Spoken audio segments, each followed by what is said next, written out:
Three, two, one.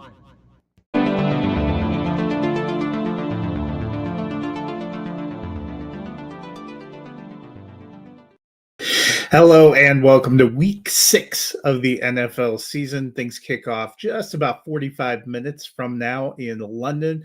The second of the London games, the third of the international series overall, and that is going to highlight some of the things we talk about today. I will have your games of the week, sit start suggestions, and of course, my sad sack picks against the spread, although it wasn't too bad last week. Not off to a great start this week. Did the Eagles even show up in New York? Have we gotten confirmation about that? That leads us to our first thing, which is Thursday Night Football.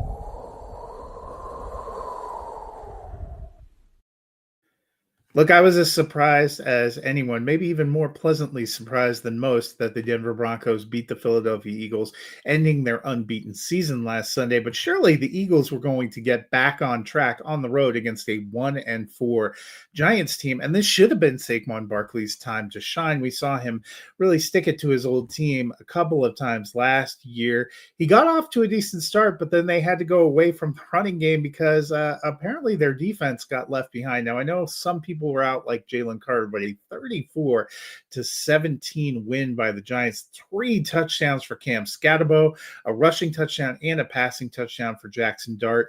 It's looking good for him, and it's also looking like maybe they should have gone with Dart from the beginning after a woeful 0-3 start. They are 2-1 with Dart now up to 2-4. Can they make it back into the playoff picture? Ooh, not so fast. I don't know about that. But let's see how this develops. The Eagles going to have to be doing some soul searching over the next 10 days.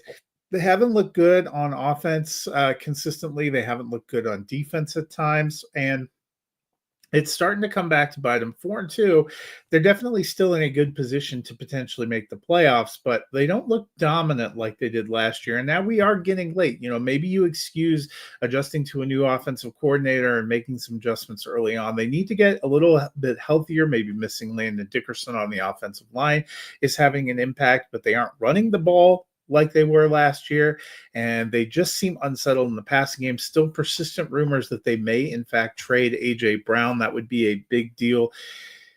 You know, we went into the season talking about how no team has repeated as the NFC East champion in 20 years. It looked like Philadelphia was poised to snap that streak, but maybe not so fast. Let's see how things shake out. Well, that does it for Thursday night's recap. Let's talk about some other games coming up this week.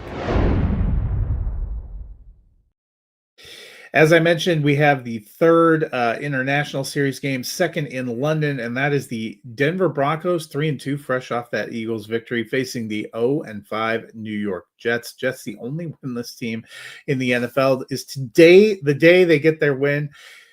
Boy, I hope not. Otherwise, it's going to be a long day for your boy. But I'm looking forward to checking out that. In the early window games, the one that I'm most interested, the 3-2 Seahawks at the 4-1 Jacksonville Jaguars. Jaguars, a huge Monday night victory over the Kansas City Chiefs. The Seahawks, a couple of tough luck losses to the 49ers, who are 4-1, and to the Tampa Bay Buccaneers, who are 4-1. Otherwise, they've been pretty good. They're getting their offense cooking. Their defense didn't show up as much last week. This could be a heck of a matchup. Speaking of those 4-1 opponents who have beaten the Seahawks, the Buccaneers are hosting the 49ers, and I think they're trying to have a competition to see who can be more injured. Brock Purdy and Ricky Pearsall ruled out again, but at least they have a somewhat hobbled Mac Jones, and Christian McCaffrey does look like Juwan Jennings is going to play. The Buccaneers, meanwhile, have ruled out Bucky Irving. They also ruled out Chris Godwin. So Emeka Egbuka, it's all on you, friend. Mike Evans already out. So Rachaad White and Emeka Egbuka figure to be the factors here, but 2 quarterbacks in Mac Jones and Baker Mayfield who are playing out of their minds lately. Mac Jones 3-0 so far in spot starts this season. Baker Mayfield generating some MVP buzz, so that one should be worthy of checking out. Speaking of worthy of checking out, Sunday Night Football, the 4-1 Lions, after a week 1 blip, they have just been cruising and looked like the Lions of 2024, are facing the 2-3 Kansas City Chiefs. Chiefs. Yes, you heard that correctly. 2-3. They've already lost more regular season games in 5 weeks than they lost in all of 2024, including a strange Monday night loss in Jacksonville. Can they get back on track at home? I hope not. I'm a Lions fan. So we shall see. Monday Night Football, there is a doubleheader, so this isn't just me cherry picking the only option I have. I'm going with the early of the two options, which is the Buffalo Bills, fresh off their own first loss to the New England Patriots, going against the Atlanta Falcons, who are coming off of a bye. This should be a good one. There's some potential for some offensive fireworks. The second game on Monday night is Chicago and Washington. Has its own appeal, but I liked that as the primary game. So that's a look at games of the week. What about some lineup options?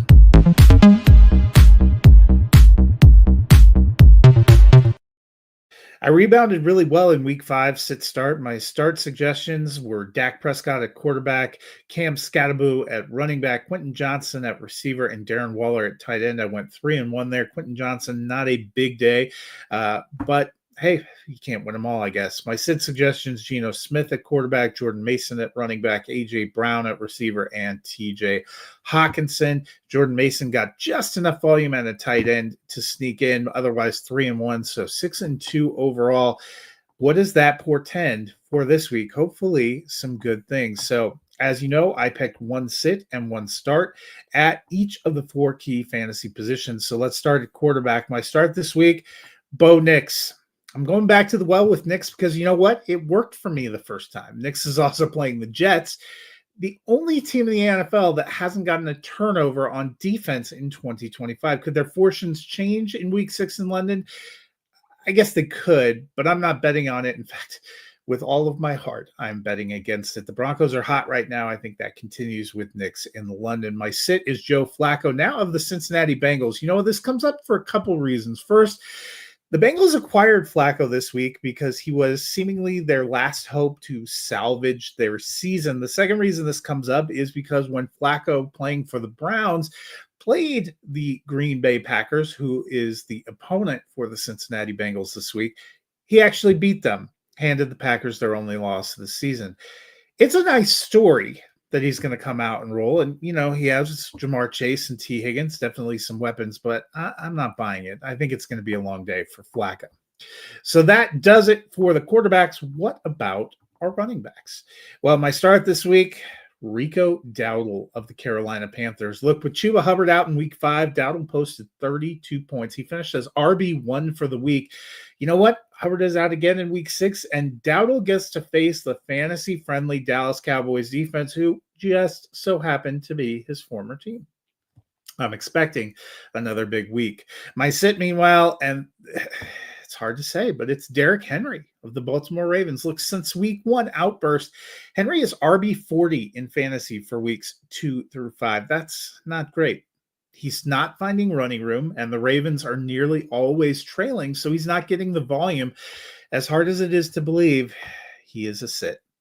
That's running backs. What about wide receivers? Well, my start is DK Metcalf of the Pittsburgh Steelers.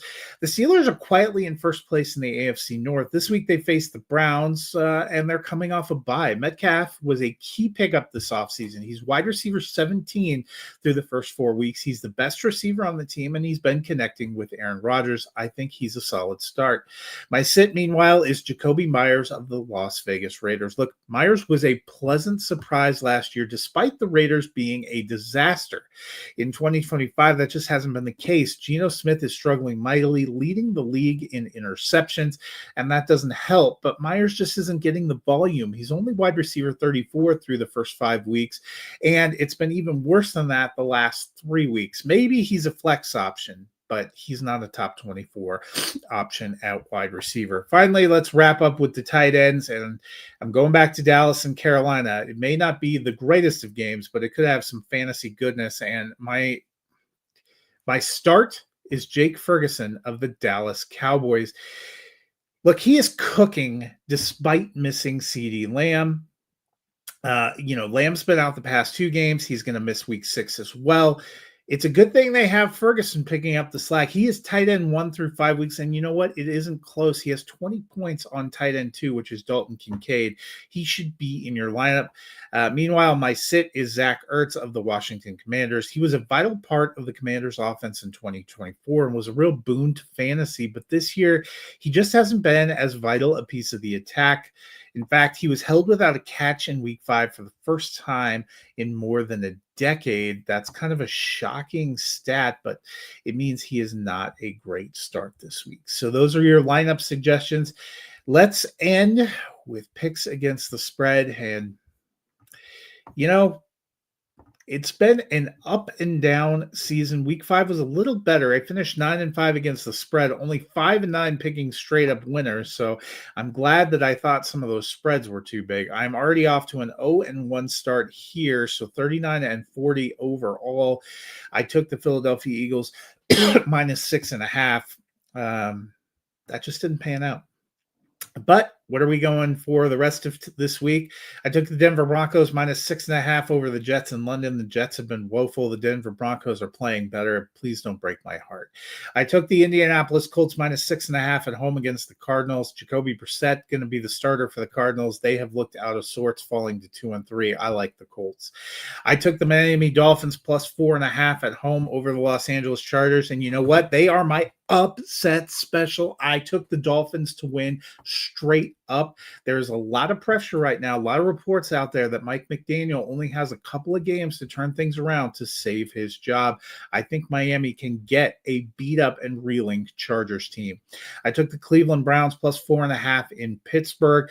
Don't get too caught up. I think the Pittsburgh Steelers will get the straight up victory, but I think this one will be close. I took the Dallas Cowboys minus 3.5 on the road in Carolina, took them for the straight up victory as well. I took the Jacksonville Jaguars plus 1.5 at home against the Seahawks. I think it's disrespectful that a 4-1 Jaguars team who just beat the Chiefs are home underdogs. I think they get the straight up victory.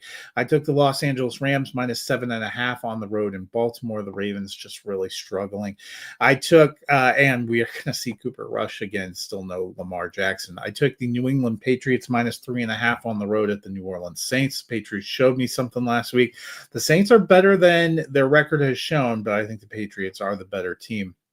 I took the Tennessee Titans plus 4.5 on the road in Las Vegas. I took the Raiders for the straight-up victory, but I am waffling on that. No Brock Bowers again, but Tennessee, they just haven't looked great. I took the Tampa Bay Buccaneers minus 2.5 at home against San Francisco. I think the Buccaneers are just playing at another level, and Baker Mayfield has been incredible. I took the Cincinnati Bengals plus 14.5 on the road in Green Bay. I am not taking the Bengals to win this game, but I think they can keep it within 2 touchdowns. We shall see. Green Bay started pretty hot, but they were not great in their last 2 games before bye. I took the Detroit Lions plus 1.5 on the road in Kansas City. I think they get the outright victory. I took the Buffalo Bills minus 3.5 on the road in Atlanta. I think the Bills will bounce back and move to 5-1. And I took the Chicago Bears plus 4.5 on the road at Washington. I think this is going to be a tight game. I think the Commanders will get the straight up victory, but I think it's within a field goal. That'll do it for picks against the spread. That'll do it for the Week 6 preview.